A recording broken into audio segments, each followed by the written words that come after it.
एक दिन मेरे पिता ने हलवे के 2 कटोरे बनाए और उन्हें मेज पर रख दिया।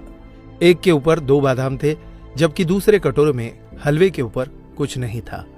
फिर उन्होंने मुझे हलवे का कोई एक कटोरा चुनने के लिए कहा, क्योंकि उन दिनों हम गरीबों के घर बादाम आना मुश्किल था। मैंने 2 बादाम वाले कटोरे को चुना। मैं अपने बुद्धिमान निर्णय पर खुद को बधाई दे रहा था और जल्दी जल्दी मुझे मिले 2 बादाम वाला हलवा खा रहा था। परंतु मेरे आश्चर्य का ठिकाना नहीं था जब मैंने देखा कि मेरे पिता वाले कटोरे में हलवे के नीचे 4 बादाम छिपे थे।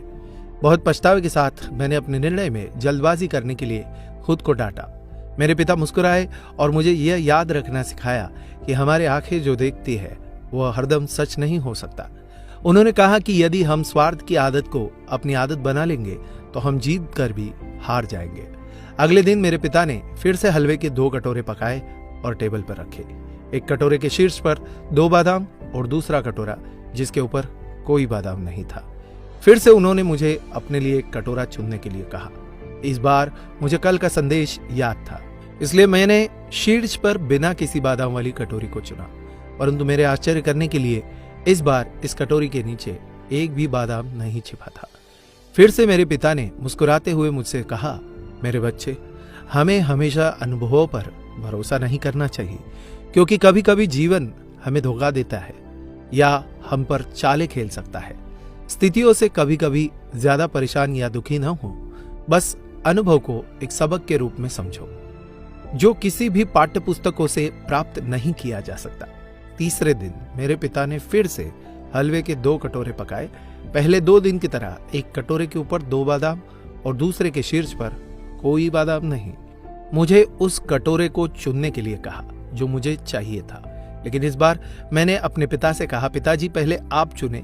आप परिवार के मुखिया हैं और आप परिवार में सबसे ज्यादा योगदान देते हैं। आप मेरे लिए जो अच्छा होगा वही चुनेंगे। मेरे पिता मेरे लिए खुश थे। उन्होंने शीर्ष पर 2 बादाम के साथ कटोरा चुना, लेकिन जैसे ही मैंने अपने कटोरे का हलवा खाया, कटोरे के हलवे के एकदम नीचे 8 बादाम और थे। मेरे पिता मुस्कुराए और मेरी आंखों में प्यार से देखते हुए उन्होंने कहा, मेरे बच्चे, तुम याद रखना होगा कि जब तुम भगवान पर सब कुछ छोड़ देते हो तो वे हमेशा तुम्हारे लिए सर्वोत्तम का चयन करेंगे, और जब तुम दूसरों की भलाई के लिए सोचते हो, अच्छी चीजें स्वाभाविक तौर पर तुम्हारे साथ भी हमेशा होती रहेंगी। इसलिए सदैव बड़ों का सम्मान करते हुए उन्हें पहला मौका व स्थान दे। बड़ों का आदर सम्मान करोगे तो कभी भी खाली हाथ नहीं लौटोगे।